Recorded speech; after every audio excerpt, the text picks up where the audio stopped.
தமிழ் உறவுகளுக்கு வணக்கம். இன்று நம்மோடு இணைப்பில் இருப்பவர் the top political analyst mister from Ramanathapuram, mister வெள்ளை பாண்டியன் அவர்கள். வணக்கம் சார், எப்படி இருக்கீங்க? வணக்கம் சார், நன்றி. வணக்கம் சார், நல்லா இருக்கேன், நல்லா இருக்கேன். சரி, நல்லா இருக்கீங்க. Super, very good. நல்லா இருக்கணும், எல்லோரும் நல்லா இருக்கணும். அதுதான் நம்மளோட கண்டிப்பா. வேண்டுதலும் கூட. ஆமா. மகாவிஷ்ணு, இது என்ன பெரிய சர்ச்சையாயிட்டு இருக்கு? என்ன சம்பந்தமே இல்லாம பள்ளி கல்வித்துறை அமைச்சர் மிஸ்டர் அன்பில் மகேஷ் ரொம்ப கொதிச்சு எழுந்திருக்கிறாரு. இன்னும் 3 நாள்ல பாருங்க, நீங்க பாப்பீங்க அப்படின்ற மாதிரி பேசிட்டு போயிருக்கிறாரு. சொல்லுங்க, கண்டிப்பா, கண்டிப்பா. உங்களோட கருத்துக்களை சொல்லுங்க. எப்படி ஆரம்பிச்சது, எதனால இந்த பிரச்சனை வந்துச்சு? அனைவருக்கும் வணக்கம். குறிப்பாக தமிழகத்தின் தலைநகர் சென்னை மாநகரத்தில் அசோக் நகரில் இருக்கக்கூடிய அரசு மேல்நிலை பள்ளி, அரசு மேல்நிலை பள்ளியில மாணவர்களுக்கு ஒரு மோட்டிவேஷன் டே செலிப்ரேட் பண்ணியிருக்காங்க. ம் ஸோ ஆசிரியர் தினம் அப்படி அதை முன்னிட்டு கூட கொண்டாடி இருக்கலாம். இல்ல மாணவர்களை இப்ப காலாண்டு பரீட்சை தொடங்க இருக்கு, மாணவர்களுக்கு ஒரு ஊக்கப்படுத்தணும், அவங்கள ஒரு உத்வேகம் கொடுக்கணும் அப்படிங்கிறது எல்லா பள்ளிக்கூடத்திலையும் சரி கல்லூரிகளிலும் சரி மோட்டிவேஷன் கிளாஸ் அப்படிங்கிறது ஒரு காமன் சப்ஜெக்ட். ம் அந்த அடிப்படையில யூடியூப்ல பிரபலமா பேசக்கூடிய ஒரு மோட்டிவேஷன் பேச்சாளர் திரு மகாவிஷ்ணு அவர்கள் அந்த பள்ளிக்கூடத்துக்கு சிறப்பு விருந்தினரா போயிருந்திருக்காரு.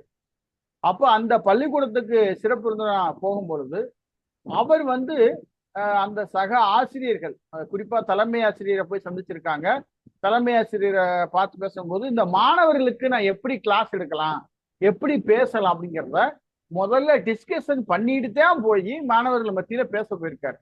ம் எடுத்த உடனேயே நான் ஒரு பெரிய பேச்சாளர், நான் பேசுறதுதான் வேத வாக்கு, நான் பேசுறத நீங்க எல்லாம் கேட்கணும்னு அவர் போய் பேசலாம். ம் நான் என்ன பேசலாம்னா மாணவர்களுக்கு தகுந்தா போல நீங்க பேசுங்க அப்படின்னு சொல்லி அந்த தலைமை ஆசிரியர் சொல்லியிருக்காங்க, சக ஆசிரியர்களும் சொல்லியிருக்காங்க. அதன் அடிப்படையில் தான் மகாவிஷ்ணு ஒரு 1000க்கு மேற்பட்ட மாணவர்கள் மாணவிகள் படிக்கும் அந்த பள்ளிக்கூடத்துல மோட்டிவேஷன் ஸ்பீக்கரா பேசும் பொழுது, அதாவது அவர் மெயினா பேசினது ஆன்மீகம், ஆன்மீகத்தை பத்தி அதிக அளவுல பேசியிருக்காரு.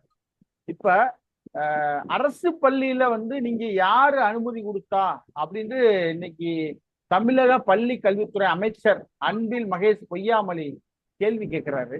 ம் அதே போல திராவிட கழகங்கள் கேட்கிறாங்க. இந்த ஆன்மீக சித்தாந்தத்தை எதிர்க்கக்கூடியவர்கள் எல்லாம் ஒரே அணியில் திரண்டு நீங்கள் எப்படி பள்ளியில் ஆன்மீகத்தை பத்தி பேசலாம், மாணவர்களுக்கு ஏன் மூட நம்பிக்கை பத்தி யாரு பேசுறது அப்படின்னு சொல்லி கேட்கிறாங்க. நான் கேட்கிற ஒரே கொஸ்டின், தமிழகம் முழுவதும் இருக்கக்கூடிய பல்வேறு பள்ளிக்கூடங்கள் மதம் சார்ந்து இருக்கிறது. இஸ்லாமிய பள்ளிக்கூடங்கள் இருக்கிறது, கிறிஸ்தவ பள்ளிக்கூடங்கள் இருக்கிறது, அரசு பள்ளிக்கூடங்கள் இருக்கிறது.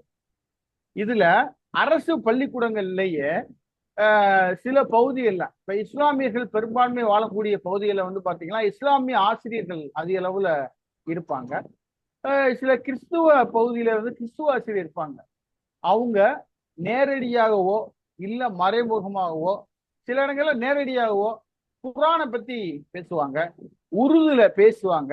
அதே மாதிரி பெரும்பான்மையான கிறிஸ்தவ கல்லூரிகள் இஸ்லாமிய கல்லூரிகள்ல ஒரு நிகழ்ச்சி நடத்தணும்னா ஜெபம் பண்ணுவாங்க.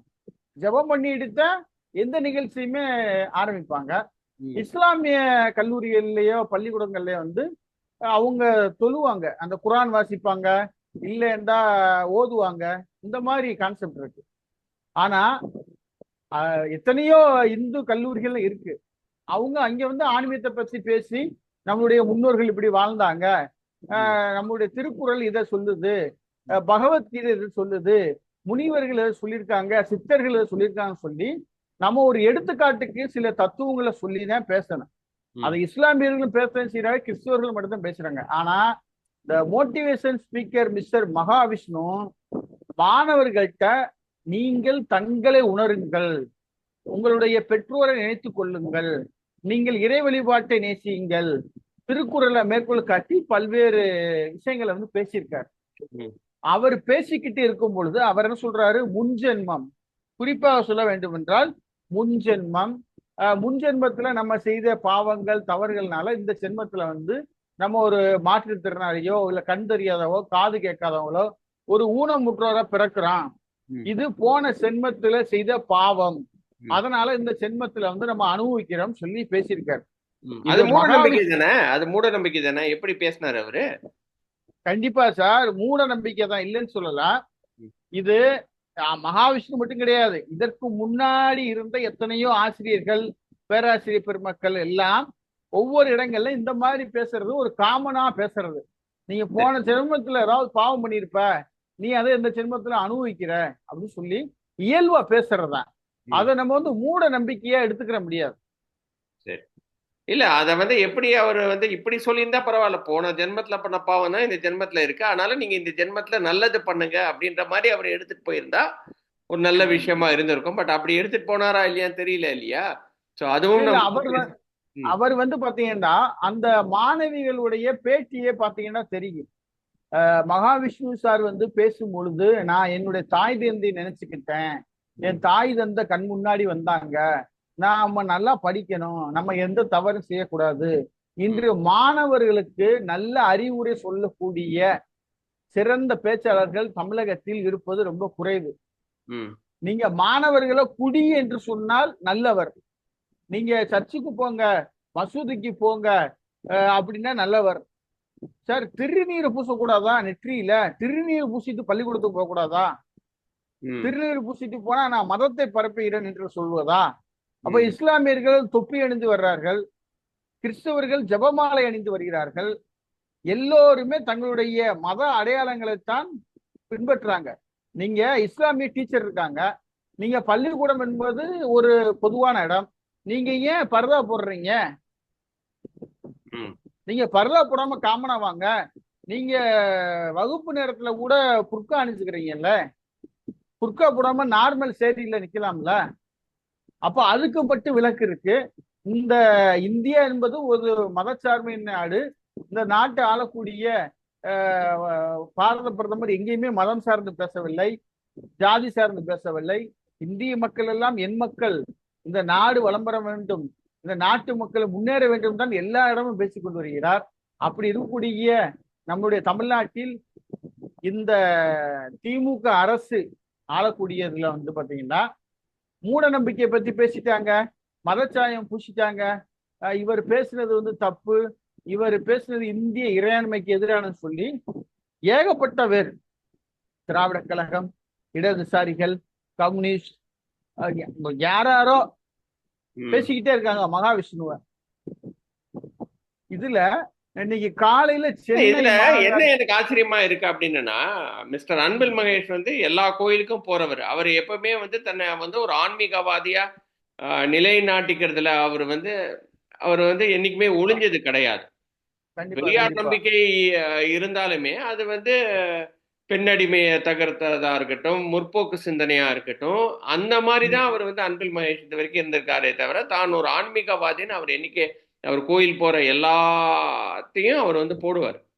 அப்படி இருக்கிறவர் வந்து கோபப்படுறாரு அப்படின்னா ஒரு நியாயம் இருக்கு அப்படின்னு தான் நம்ம பார்க்க வேண்டியதா இருக்கு. நீங்க அப்படி பார்க்கலையே. நியாயம் இருக்கு சார். இப்ப இப்ப நான் என்ன எடுத்துக்கோங்க, ம். நான் ஒரு ட்ரஸ்டி, நான் ஒரு ட்ரஸ்ட் வச்சிருக்கேன். சரி, இன்னொன்னு, நானே பல்வேறு கல்லூரிகள்ல சிறப்பு பேச்சாளரா நான் ஒரு கிட்டத்தட்ட ஒரு 7-8 வருஷமா போய்கிட்டு இருக்கேன். சரி. லோக்கல்ல நான் இருக்கக்கூடிய பகுதிகளில் கல்லூரியில பேச போயிருக்கேன், பள்ளிக்கூடத்துல பேச போயிருக்கேன், பொது இடங்கள்ல பேச போயிருக்கேன். ம். அப்ப நான் அந்த இடத்துக்கு தகுந்தாப்புலதான் நான் பேச முடியும். சரி. நான் வந்து இப்ப நான் ஒரு இந்து கல்லூரிக்கு போயிட்டு இஸ்லாம் மதம் பெரிய மதம், குரானில் இதை சொல்லியிருக்கிறார்கள், அவர்கள் வந்து பைபிள்ல எந்த கருத்தை சொல்லியிருக்கார்கள் அப்படின்னு சொல்லி நான் பேச முடியுமா? முடியாதுதான். பட் ஆனா முடியாது. அது வந்து கவர்மெண்ட் ஸ்கூல் தானே. கவர்மெண்ட் ஸ்கூல்ல சார், எல்லாரும் அரசு ஒரு பள்ளியில பள்ளி. மோட்டிவேஷன், நீங்க மனதை ஒருநிலைப்படுத்துங்கள், ம். தியானம் செய்யுங்கள், நீங்கள் ஒரு நிமிடம் நல்ல ஆழ்ந்த தியானத்துக்கு சென்று உங்களை உணருங்கள், உங்களுக்குள் ஒரு வைப்ரேஷன் இருக்கும், நீங்கள் உங்களை உணர்ந்து பாருங்கன்னு சொல்லி அவர் வந்து பேச பேச பேச பேச அந்த மாணவர்கள் எல்லாம் கண்ணீர் துளிகளாவே சிந்து வருகிறார்கள். அந்த வீடியோஸை பாருங்க, அவங்க ஒவ்வொருத்தவங்களும் சொல்றாங்க, இன்னைக்கு மாணவர்கள் எல்லாம் தவறான வழியில் செல்கின்றார்கள். எங்கு பார்த்தாலும் போதை பழக்கங்கள். பள்ளிக்கூடத்துல போதை பழக்கம் அதிக அளவில் இருக்கிறது. ஆசிரியரே மாணவர்கள் கத்தியால் குத்துகிறார்கள். டீச்சரை மாணவர்கள் பாலியல் ரீதியாக துன்புறுத்துகிறார்கள். இதையெல்லாம் அரசு பள்ளியில் நடக்கிறது. அப்ப எங்கு சென்றார் இந்த அன்பில் மகேஷ் பொய்யாமொழி என்ற பள்ளி கல்வித்துறை அமைச்சர்? எங்கே போனார்? மாணவர்கள் படிக்கக்கூடிய இடத்தில் கூலி, சாக்லேட்ல போதைப் பொருட்கள், இந்த ஊசியில போதைப் பொருட்கள், ஒயிட்னர், இப்படி ஏகப்பட்ட போதைப் பொருள்லாம் விற்கிறாங்க. அதை தடை செய்யணும்ல. ஒரு பள்ளி கல்வித்துறை அமைச்சரா தமிழகத்தில் என்ன செய்திருக்கிறார் சொல்லுங்க. இன்னைக்கு ஒரு மோட்டிவேஷன். நீங்க இதே ஒரு பண்ணலன்னு உங்களுக்கு எப்படி தெரியும்? அவங்க வந்து சைட்ல பண்ணிக்கிட்டே தானே இருக்கிறாங்க. பட் இருந்தாலும் போதை பொருள்ன்றது வந்து ஜாஸ்தி ஆயிட்டு இருக்கு. பட் நீங்க முழுமையா ஒழிக்கணும்ல. நீங்க வந்து அறவுரையா ஒழிச்சிட்டு நாங்க பாடத்திட்டத்துல அதை கொண்டு வந்துட்டோம், இதை கொண்டு விட்டோம். இப்ப ஆளுநர் கூட ஒரு வாரத்துக்கு முன்னாடி பேசியிருந்தாரு, தமிழக பாட புத்தகத்தில் உண்மையான வரலாறுகள் இல்லை, பொய் வரலாறுகளும் பொய் திராவிட வரலாறுகளும் தான் இருக்கிறதுன்னு சொன்னார். அப்ப எல்லாம் அந்த ஆளுநரை எதிர்த்து பள்ளிக்கல்வித்துறை அமைச்சரா பேச முடிஞ்சா? ஆளுநர் பேசினார்ல, அன்னைக்கு அமைச்சர் பேட்டி கொடுத்துருக்கணுமா இல்லையா? ஏன் பேசல சொல்லுங்க. அப்ப நீங்க உயர் பதவியில இருந்தா நீங்க கேள்வி கேட்க மாட்டீங்க. மகாவிஷ்ணு எங்களை போன்ற ஒரு சாமானியர், அவர் வந்து எந்த பின்புலமும் இல்லாதவர். அப்படின்னா நீங்க சாதாரண மனிதர்கிட்ட கேள்வி கேட்பீங்களா? அவரு அமைச்சர் ரொம்ப கொதிச்சு பேசுறார். நீ கை வச்சது வந்து என்னுடைய துறை, நான் சும்மா விட்டுருவானா? நான் என்ன பண்றேன்னு பார், நான் யாருன்னு உனக்கு காமிக்கிறேன். என்ன சென்னை மெயின் ரோட்ல வச்சு ஒரு அடிக்க போறாரா? சொல்லுங்க சார். அவர் அடிக்க போற மாதிரிதான் பேசுறாரு. இல்ல, ரொம்ப கோபமா காட்டமா பேசுற மாதிரி தான் இருந்துச்சு எனக்கும். அப்படி கோபப்படுற அளவுக்கா வந்து என்ன நடந்துச்சு? ஏன்னா வந்து பள்ளி மாணவர்களுக்கு இடையே பேசப்பட்ட ஒரு மோட்டிவேஷன் டாக் தான் அது. அந்த மோட்டிவேஷன் டாக்ல சில என்ன சொல்றது, என்னைய பொறுத்த வரைக்கும் அது பேசியிருக்க தேவையில்லை. பட் இருந்தாலும் அதை வந்து ரொம்ப பெரிய ஒரு இவரு கோபப்படுற ஒரு பெரிய கிடையாது. உணர்ச்சி வசப்பட்டு சில விஷயங்கள் பேசியிருக்கலாம். அதாவது இப்ப நம்மளே இருக்கான், இப்ப நமக்கு தெரிஞ்ச ஒரு மோட்டிவேஷன் ஸ்பீக்கர் இருக்காரு. அவர் வந்து பேசும்பொழுது ஒரு மணி நேரம் பேசினாலும் சரி, 2 மணி நேரம் பேசினாலும் சரி, நாங்க பொறுமையா இருந்து கேட்போம். அவர் பேசி முடிச்ச உடனே தன்னை அறியாம ஒரு வைப்ரேஷன் உருவாகும், அவர் மீது ஒரு தாக்கம் உருவாகும். அப்ப அவர் சொல்லியிருக்காரு, பள்ளிக்கூடத்தில் மாணவர்களுக்கு ஆசிரியர் கற்றுத்தராதை கூட நான் உங்களுக்கு கற்றுத்தருகிறேன். நான் ஆசிரியரை விட நான் உங்களை ஒரு படி மேல வந்து உங்களுக்கு அறிவுரை கூறத்தான் வந்திருக்கேன் அப்படின்னு பேசியிருக்காரு. சில நேரங்கள்ல என்ன பண்றாங்க இவங்க, என்ன நினைக்கிறாங்க, இவங்க மோட்டிவேஷன் பேசுறது கூட பிரச்சனை கிடையாது, இந்த முன்ஜென்மத்தை பத்தி பேசுனது தப்புங்கிறாங்க, மூட நம்பிக்கை பத்தி பேசுனது தப்பு, ஆன்மீகத்தை பத்தி பேசுனது தப்பு. அதுவும் பள்ளி மாணவர்கள் இடையே அது ஒரு ஆசிரியர் வந்து, ஒரு கண் தெரியாத ஆசிரியர் சங்கர் என்பவர் வந்து கேள்வி கேட்டிருக்காரு, நீங்க எப்படி வந்து பேச போச்சு, நீங்க பிற்போக்குத்தனமா இன்னும் பேச்சு கொண்டு வர்றீங்க, மூட நம்பிக்கை எல்லாம் ஒழிச்சாச்சு, நீங்க எப்படி ஏன் இப்படி பேசுறீங்க அப்படின்னு சொல்லி கேட்கிறாரு. ஆனா அவரு வந்து என்ன, அந்த வாத்தியாருக்கு என்ன மனசுல தோணுச்சோ, இல்ல வாத்தியாரை யாரும் பின்புலமா இயக்குறாங்களோ எனக்கு தெரியல. முதல்ல ஒரு சிறப்பு விருந்தினர் நம்ம பள்ளிக்கூடத்துக்கு வர்றாருந்தா முதல்ல வந்து அவருடைய பத்தி பயோடேட்டா, அவர் யாரு அப்படிங்கிறத முதல்ல எல்லாருக்குமே தெரிஞ்சுதான் கூப்பிடுவோம். ஒரு புது மனுஷனா, இப்ப நான் வெள்ளைப்பாண்டிய நான் இருக்கேன்டா, என்னுடைய அறிமுகம் இல்லாம என்னை எங்கேயாவது கூப்பிடுவாங்களா? கூப்பிட மாட்டாங்க. அதே மாதிரி மகாவிஷ்ணுவை பத்தி முழுமையா அறிஞ்சுதான் அந்த பள்ளி தலைமை ஆசிரியர் கூப்பிட்டுருக்காங்க. அவர் பேசிட்டு போயிட்டாரு. அதை திட்டமிட்டு சர்ச்சையாக்க வேண்டும் என்ற நோக்கில் தமிழக அரசும் அவருக்கு ஜால்ரா போடும், அப்படித்தான் சொல்லணும், ஜால்ரா போடும். திராவிட கழகம், கம்யூனிஸ்டுகள், இடதுசாரிகள், கடவுள் எதிர்ப்பார்கள் எல்லாம் ஒரே அணியில் திரண்டு மகாவிஷ்ணுவை பழிவாங்க வேண்டும் அப்படிங்கிற ஒரு நோக்கத்துல மகாவிஷ்ணுவுக்கு எதிராக செயல்படுகிறார்கள். அதே நேரத்துல மகாவிஷ்ணு வந்து ஒரு தேடப்படும் குற்றவாளியாக ஆஸ்திரேலியால இருக்கிறாரு தெரியுமா? இப்போதைக்கு அவர் வேற பதிவு ஆஸ்திரேலியால இருக்கிறேன், நான் ஆஸ்திரேலியாவில இருந்து இப்ப வந்துருவேன் அப்படிங்கிற மாதிரி போட்டிருக்கிறாரு. ஆமா ஆமா, நான் ஆஸ்திரேலியாவில இருக்கேன், நான் நாளைக்கு வந்துருவேன், நான் வந்து ஓடி ஒழியக்கூடிய ஆள் கிடையாது.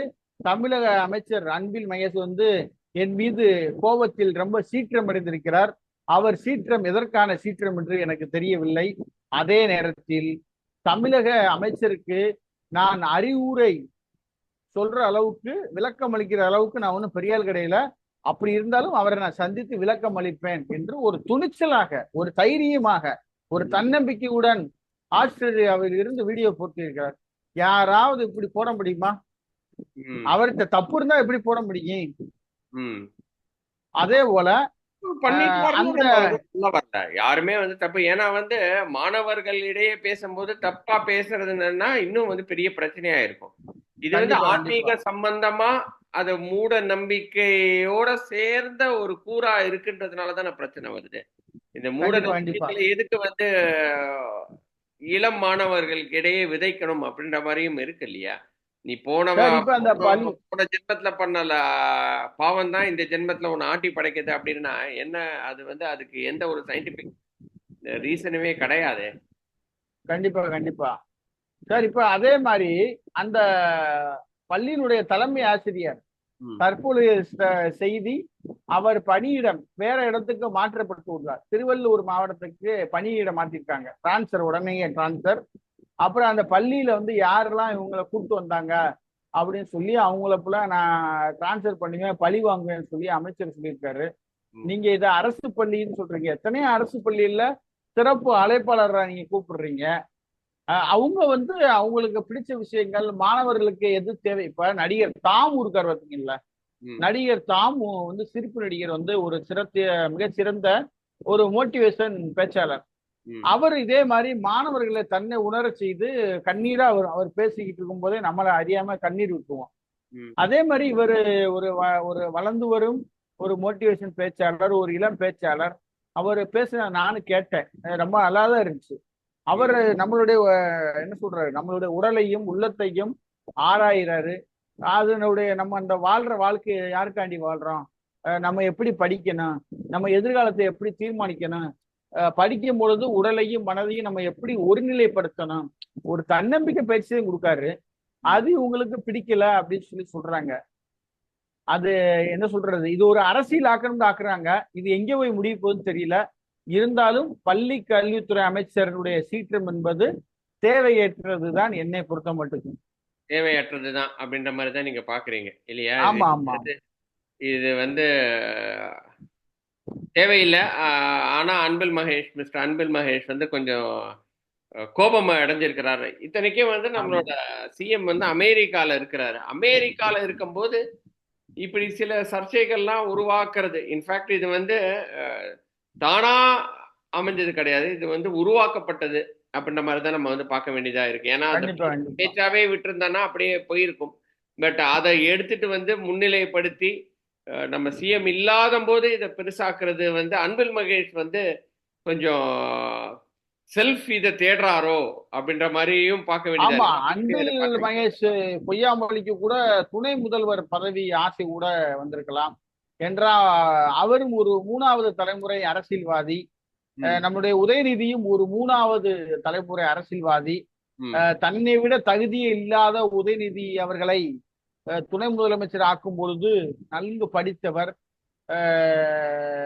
தன்னுடைய தாத்தா அன்பில் தர்மலிங்கம், அப்பா அன்பில் பொய்யாமொழி, அதற்கடுத்து அன்பில் மகேஷ் பொய்யாமொழி, ஒரு இளம் வயது துணிச்சலா செயல்படக்கூடியவர். அவருக்கு துணை முதல்வர் பதவியை கூட ஆசை வந்திருக்கலாம். அதற்காக தனக்கான அடையாளத்தை, நான் சொல்றது அடையாளத்தை, நீங்க சொன்னீங்கல்ல, அடையாளத்தை தேடுறாரோ அப்படின்ற மாதிரி. ஏன்னா இது அப்படியே விளம்பரம், இது ஒன்றும் ஒரு சார், இது ஒரு சப்ப மேட்ரு சார். நம்ம சொல்றோம் கேஸ் சப்ப மேட்ரு. இத போய் ஏன் அந்த அளவுக்கு பில்டப் கொடுக்கணும்? அந்த கண்ணு தெரியாத ஆசிரியரை கூட்டு வந்து பக்கத்துல உட்கார வச்சுக்கிட்டு அவரை எங்கிட்ட தேடி பிடிச்சா இருந்தார்ல. நீங்க ஒரு பள்ளிக்கூடத்துல ஒரு மாணவனை, எத்தனை மாணவிகள் பாலியல் தாக்குதல் நடக்குது, அந்த குற்றவாளியை நீங்க தேடி கண்டுபிடிச்சீங்களா? எத்தனை ஆசிரியருக்கு பாதுகாப்பு இல்ல சார்? தர்மபுரியில ஒரு ஆசிரியரை கத்தியால குத்திட்டான் சார் மாணவன்.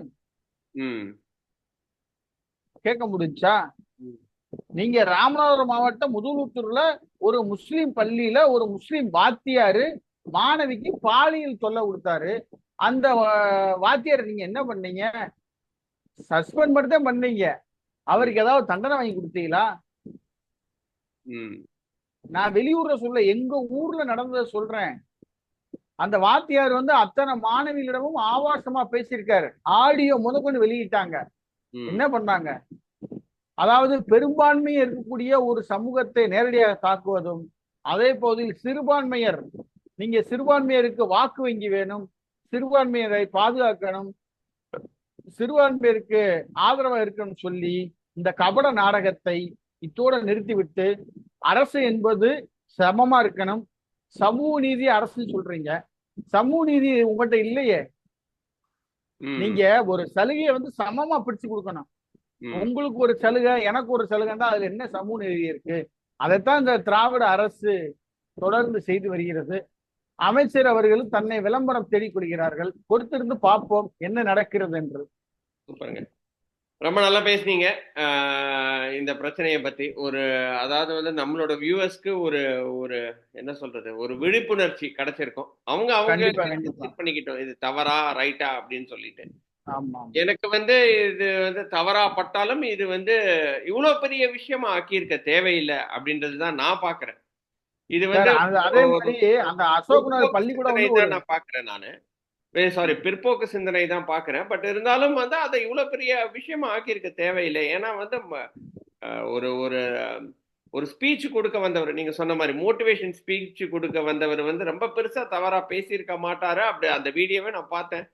அப்படி ஒன்றும் எனக்கும் தோணலை. பட் இருந்தாலும் மிஸ்டர் அன்பில் மகேஷ் அதை வந்து தனியா வேற விதமா பாக்குறாரு. நம்ம சிஎம் இல்லாத நேரத்துல இவ்வளவு பெரிய ஒரு பெரிய பூதாகாரமா ஆக்குனது வந்து தனக்கு விளம்பரம் தேடிக்கிறாரோன்ற ஒரு சந்தேகமும் எழுது.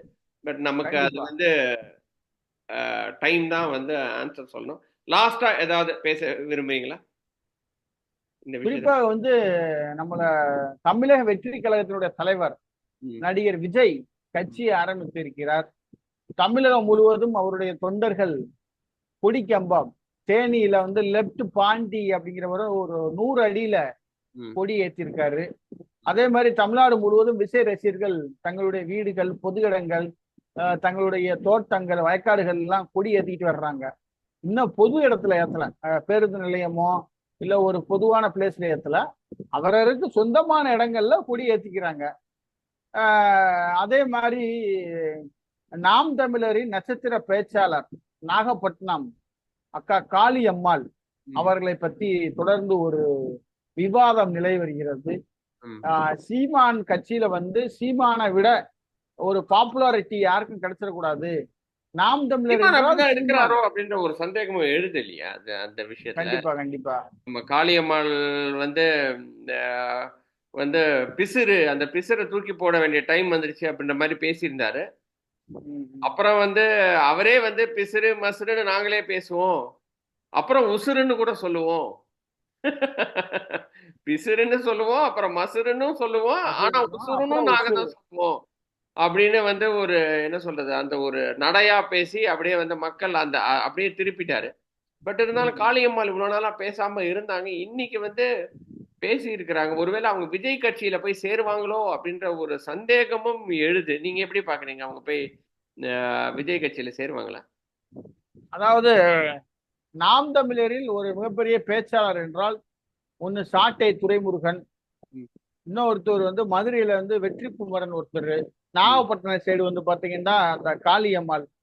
காளியம்மாள் ஒரு மிகச்சிறந்த பேச்சாளர், ஒரு சிறந்த அரசியல்வாதி, நாம் தமிழர் கட்சி கிடைத்த ஒரு பொக்கிஷம் என்று சொல்லலாம். குறிப்பாகவே காளியம்மாள் அவர்கள் பேசினால் அனைத்து பெண்களுமே நல்லா ரசித்து கேட்கக்கூடிய ஒரு விஷயம்.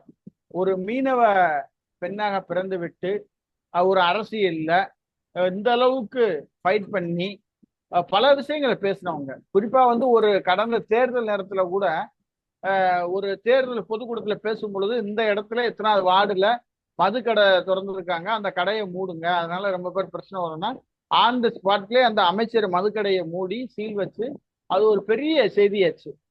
இன்னைக்கு எந்த பெண்ணால துணிச்சல் அந்த அளவுக்கு பண்ண முடியாது.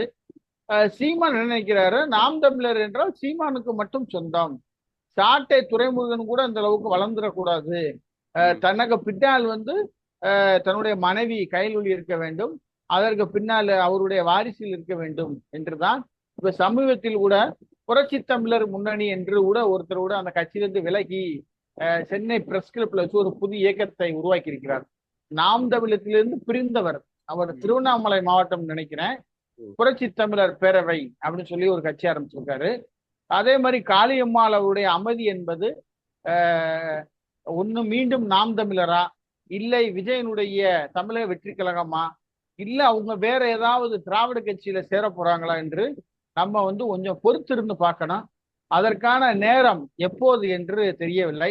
அதை காளியம்மாள் அதிமுக அவர்கள் போய் சேருவாங்களோ அப்படின்ற முதல்ல ஒரு சர்ச்சை கிளம்பிச்சு. அப்ப அவங்க எந்த ஒரு அதிமுகவா? நம்ம அதிமுக, ஏன்னா வந்து திமுக சேர மாட்டாங்கன்னு நல்லாவே தெரியும். ஏன்னா வந்து திமுகவோட தான் அவங்களுக்கு எதிரி அப்படின்ற மாதிரி. பாஜக சேர மாட்டாங்க. அதிமுக ஒருவேளை சேருவாங்களோ அப்படின்னு நினைச்சாங்க, அப்படி சேரல. இன்னைக்கு விஜயோட கட்சியோட சேருவாங்க அப்படின்ற மாதிரி புதிய தலைமுறையிலையும் போட்டிருந்தாங்க. அதனாலதான் நாம் தமிழரில் இருக்கக்கூடிய ராஜீவ் காந்தி, மாணவர் அணியில இருந்த ராஜீவ் காந்தி இன்னைக்கு திமுகவில் மாணவர் அணி பொறுப்பில் இருக்கிறார். நாம் தமிழர் இருக்கக்கூடிய கல்யாண சுந்தரம் அதிமுகவில் இருக்கிறார். அதே மாதிரி நாம் தமிழில் இருந்த பல நபர்கள் சீமானால் புறக்கணிக்கப்பட்டிருக்கின்றார்கள். இன்னும் ஒரு சிலர் வேற கட்சிக்கு தாவி விட்டார்கள். சிலர் கட்சியை விட்டு போய்விட்டார். குறிப்பாக வெற்றி குமரன், மதுரை வெற்றி குமரன், நான் தான் இந்த கட்சியுடைய பைலாவுல என்கிட்ட தான் இருக்கு, இதனால நான் தான் தலைவர், நான் தான் ஒருங்கிணைப்பாளர் சொல்லி அவர் தென்மண்டல அளவுல ஒரு பெரிய பிரச்சாரம் செய்து அவர் சீமான் மீது கடும் அதிருப்தியில் இருக்கிறார். இப்படி சீமான் ஒரு காலகட்டத்துக்கு பிறகு சரியான நிலைப்பாட்டை எடுக்க மாட்டேங்கிறாரு. அவர் சிலரிடம், சில அரசியல் கட்சிகளிடமும் சில கம்பெனிகளிடம் பணத்தை வாங்கி கொண்டு பொய் பிரச்சாரம் செய்கிறார். பாண்டியர்கள் பிற பாண்டியர்களுக்கு சம்பந்தம் இல்லாதவர்கள் எல்லாம் பாண்டியர்கள் என்று பொதுமேடையில் பேசுகிறார். இப்படி பல விவாதங்கள் சீமான் மீது முரண்பாடுகள் வைக்கப்படுகிறது. அதற்கு சீமான் தான் பதிலளிக்க வேண்டும். சீமானே நம்பி வந்த அனைவருக்கும் ஒரு மிகப்பெரிய ஏமாற்றம் சமீப காலமாக நாம் தமிழர் கட்சியில் நடைபெற்று வருகிறது. இது ஒரு வேதனைக்குரிய விஷயம். அந்த வேதனையை அவர் சரி செய்வார்ன்ற மாதிரி நீங்க பாக்குறீங்களா? அவர் பாட்டு எதையும் கண்டுக்காம அவர் பாட்டு போய்கிட்டே தான் இருக்கிறாரு. ஆமா சார், அவரு சீமான் என்ன நினைக்கிறாரு, ஒவ்வொரு தேர்தலையும் தனித்து போட்டி, நான் வாக்கு சதவீதத்தை கூடுறேன். இந்த வாக்கு சதவீதத்தை கூடுறது முக்கியம் இல்ல. உன் கட்சியில ஒருத்தன் எம்எல்ஏ ஆகணும், கவுன்சிலர் ஆகணும், வார்டு மெம்பர் ஆகணும், சேர்மன் ஆகணும்னு சொல்லி ஆசை வராதா? வட்டிக்கு வாங்கி கடனை வாங்கி பொண்டாட்டி தாலியை வித்து தேர்தலில் நிக்கிறேன். இல்ல நீ வேற பணமும் ஏதாவது நிக்கிறாங்க, அவங்களுக்கும் பதவிக்கு வர ஒரு ஆசை இருக்கும்ல, ஒண்ணு கூட்டணி வைக்கி, இல்லையா பெரும்பான்மை கட்சியோட கட்சியை இணைச்சிரு. எதுவுமே பண்ணாம இன்னும் எத்தனை வருஷத்துக்கு தனித்து போட்டிட்டு அவர் சொல்றாரு, நாங்க அரசு அதாவது பதவி ஆசை எங்களுக்கு கிடையாது, இந்த தமிழகத்தை மாத்த வந்த ஆட்கள் நாங்க அப்படின்ற மாதிரிலாம் அவர் பேசுறாரு. அப்படி பேசுறவர் தமிழகத்தை சீமானால ஒண்ணும் மாத்த முடியாது. சீமான் ஒரு ஆள்னால என்ன வேணா சாதிக்கலாம் அப்படின்ற மாதிரி தானே நம்ம முன்னோர்கள் எல்லாம் சொல்லி. ஆமா சார், அவரு ஆடு மேய்க்கும் தொழில அரசு வேலையா மாத்துவேங்காரு. அப்ப எல்லாருமே ஆடு மேய்க்க போயிட்டா மத்த வேலையில யாருவாப்பா? அது சாத்தியமாகுமா? பட் இருந்தாலும் தமிழக கலாச்சாரம், தமிழக பண்பாடு, தமிழக உரிமை, அதே மாதிரி தமிழகத்தோட இந்த நேச்சுரல் ரிசோர்ஸ் எல்லாம் தோண்டி குவிக்கிறாங்க அப்படின்ற மாதிரி பாடுபடுறாரு. அவரும் பாடுபடுறாரு, இல்லன்னு சொல்லல. திமுக என்ன சொல்றாங்க, நாங்களும் முத்தமிழ் மாநாட்டை நடத்துறோம், நாங்க கடவுளுக்கு எதிரானவர்கள் கிடையாது, நாங்களும் கடவுளை ஆதரிக்கிறோம், முருகனை வழிபாடுகிறோம் சொன்னாங்க. திராவிட கழகத்தில இருந்து, விடுதலை சிறுத்தை திருமாவளவன்ல இருந்து, இடதுசாரிகள்ல இருந்து எல்லாரும் என்ன சொன்னாங்க, திமுக முத்தமிழ் மாநாட்டை தவிர்த்திருக்கலாம், இது தமிழகத்துக்கு தேவையற்றது, முருகன் புகழை ஏன் பாட வேண்டும்? அப்ப கலைஞர் புகழை மட்டும் பாடலாமா? சொல்லுங்க. கலைஞர் புகழை மட்டும் பாடலாம். கலைஞர் புகழை பாடுறதுன்னா அது திமுக பாடுறாங்க. ஆமா சார், இந்து சமய அறநிலைத்துறை சார்பா பழனியில முத்தமிழ் மாநாடு நடத்துறாங்க. அது யாரு அப்ப விட்டு காசு? மக்கள் போட்ட உண்டியல் பணம். அறநிலைத்துறைக்கு யாரு பணம் போகுது? பொதுமக்கள் தான் லட்சக்கணக்கில் கோடிக்கணக்கில் உண்டியில போடுறாங்க. அந்த காசை பிச்சை காசை எடுத்தா நீங்க அறநிலைத்துறை நடத்திக்கிட்டு இருக்கீங்க. இல்ல உங்க அப்ப சம்பாதிச்ச காசை எதுவும் கொடுக்குறீங்களா? இல்லையே. முத்தமிழ் மாநாடு மக்களுடைய வரி பணத்துல நடத்துறீங்க. லட்சக்கணக்கான மக்கள் முருகனுக்கு காணிக்கை அளிக்கிறாங்க. அந்த காசை வச்சு நீங்க நடத்துறீங்க. ம். அப்போ முருகனுக்கு நடத்தாம வேற யாருக்கு நடத்துறது? ரைட்டு தான். பட் நீங்க சொல்றதுல வந்து சில எனக்கு சில விஷயங்கள் இருக்கு. ம். ஆனா அவங்க என்ன நினைக்கிறாங்க சார், ஸ்டாலினை புகழ்ந்து பேசணும், உதயநிதியை துணை முதலமைச்சர் ஆக்கணும். ம். அதுக்கு எல்லா அரசியல்வாதிகளுக்கும் ஒரு அஜெண்டா. எல்லாம் நேத்து வைகோ மயன் கூட பேசியிருக்காரு. உதயநிதிக்கு அனைத்து தகுதியும் இருக்கிறது, அவர் துணை முதலமைச்சராக தகுதியானவர். யாரு? வைகோ மயன். ஆமா. தமிழக எல்லாரும் அரசியல காக்கா. பார்த்தா வந்து சிரிப்பு தான் வருது சில நேரங்கள்ல. அதுதான். ஆமா. அதனால இது இந்த நிலைப்பாடு எங்க போய் முடிவு போயின்னு தவறு தெரியல. இல்ல. நான் வந்து அவரோட தன்னை வளர்த்துக்கிட்டு ஒரு 10 வருஷம் கட்சியோட இருந்து பொறுப்புல இருந்து மிஸ்டர் ஸ்டாலின் எப்படி வந்தார்? 17 வயசுலேருந்து வந்தாரு. அந்த மாதிரி கண்டிப்பா. வரட்டும். வந்து எக்ஸ்பீரியன்ஸ் கெயின் பண்ணட்டும். எக்ஸ்பீரியன்ஸ் கெயின் பண்ணி வர்றது வந்து தவறே கிடையாது. நான் வந்து ஆனா அதெல்லாம் உதயநிதி துணை முதலமைச்சர் ஆவனால் மூத்த அமைச்சர் துரைமுருகன் அதிருப்தியில் உள்ளார். இவர் துரைமுருகன் மிகப்பெரிய கோபத்தில் இருக்கிறார் என்று கட்சியினுடைய உடன்பிறப்புகளே சொல்றாங்க. ம். ஏன் துரைமுருகனுக்கு தகுதி இல்லையா? துரைமுருகனுக்கு துணை முதலமைச்சர் கொடுக்கலாம்ல? இனிமே அவர் அரசியலில் ஜெயிக்க போறாரா? இத்தனை வருஷமா இருந்திருக்காரு, கலைஞர் கூட இருந்தாரு, அண்ணா கூட இருந்தாரு, இப்ப ஸ்டாலின் கூட இருக்காரு, அவரை துணை முதலமைச்சர் ஆக்கலாம். ஏன் அத ஒரே வீட்டுல எல்லா பதவியும் அவங்க வீட்டுக்கு சொந்தமா, தமிழ்நாடே அவங்களுக்கு சொத்தா, அவங்க சொந்தமா சொல்லி திமுகவை சேர்ந்த நிர்வாகிகள், மூத்த நிர்வாகிகளை கேட்கிறாங்க. ம். இல்ல அது அதுல மாற்று கருத்தே கிடையாது. ஏன்னா அது குடும்ப அரசியலா போயிட்டு இருக்கு. அதான் கிச்சன் கேபினெட்னு சொல்றாங்க இல்லையா? அந்த மாதிரி வந்து போயிட்டு இருக்குன்றது வந்து மிகப்பெரிய ஒரு வருத்தம். அதாவது வந்து திராவிட கழகம் அப்படின்றாங்க. ஆஹ் மடை மாட்டி விட்டுறாங்க. ஆமா, குடும்ப அரசியல் ஏன் பண்றீங்கன்னா திமுகவே எங்க குடும்பம்னு சொல்லிடுறாரு. எப்பவுமே இந்த ஆமா ஒரு ஆமா ஆமா. டைலாக் வந்து வச்சுக்கிட்டு திமுக அதுல வந்து திமுகவும் அதுல வந்து உடன்படுறாங்க. யாரும் பேசுறதுக்கு எதிர்த்து பேசுறதுக்கு யாரும் இல்லை. அதுதான் வந்து கண்டிப்பா. ரொம்ப கஷ்டமான ஒரு நிலைமையா இருக்கு. அத வந்து அவங்க கட்சி உள்கட்சி பூசல் அப்படின்ற மாதிரி நம்ம வந்து பார்த்துட்டு போயிட்டே இருக்க வேண்டியதுதான். ஏன்னா நான் கண்டிப்பா கண்டிப்பா. சொல்ற மாதிரி உதயநிதி அதுக்கப்புறம் இன்பநிதி வந்தா கூட யாரும் கேட்கறதுக்கு யாரும் அங்க திமுகக்குள்ள ஒரு கோஷ்டி இல்ல அப்படின்னும் போது நம்ம அதை பத்தி எதுவும் பேச முடியாது. பட் கம்மிங் பேக் டு சீமான், நீங்க எப்படி பாக்குறீங்க? கடைசியில வந்து அதான் பிசுறு மசுறு உசுறு, கடைசியில வந்து உசுரா இருந்து காளியம்மாளை கூட வச்சுப்பாருன்னு நினைக்கிறீங்களா? அது தெரியல சார். அது அவங்களோட சீமானுடைய தம்பிகள்கிட்ட தான் கேட்கணும். சரி, சீமானோட தம்பி கிட்ட தான் கேட்கணும். காளியம்மாளும் என்ன பண்றாங்கன்னு தெரியல. பட் இருந்தாலும் வந்து காளியம்மாள் இப்போதைக்கு அவங்களுக்கு தெரியும். ஏன்னா வந்து இன்னைக்கு காளியம்மாள் வெளியே போயிட்டாங்க அப்படின்னா சீமானுக்கு ஒரு மிகப்பெரிய ஒரு கஷ்டமாயிடும். ஏன்னா நீங்க சொன்ன மாதிரி ராஜீவ் காந்தி போயிட்டாங்க, ப்ரொஃபசர் கல்யாண சுந்தரம், அதுக்கப்புறம் திருக்குமரன், மதுரை திருக்குமரன், அதுக்கப்புறம் நிறைய பேர் வெளியே போயிட்டே இருக்காங்க. நீ காளியம்மாளும் வெளியே போனாங்க, அதுவும் விஜய் கிட்ட போயிட்டாங்க அப்படின்னா ஒரு ஒரு கஷ்டமான ஒரு இடத்துக்கு தள்ளப்படுவார் சீமான் அப்படின்றதுல வந்து மாற்று கருத்து இல்லை. ஃபைனல் தாட்டா நீங்க அப்படிதான் பாக்குறீங்க இல்லையா? ஆமா விஜயோட ஆமா போனா ஒரு ஒரு நெருக்கடி வரும் இல்லையா? ஆமா ஆமா. ஒரு மிகப்பெரிய நெருக்கடி நாம் தமிழருக்கு இருக்கிறது. சரி, ரைட். ரொம்ப நன்றி. இன்னொரு வீடியோவில் சந்திக்கிறேன் மிஸ்டர் வெள்ளைப்பாண்டியன். அதுவரை நன்றி, வணக்கம். நன்றி நன்றி. வணக்கம் வணக்கம் சார். வணக்கம்.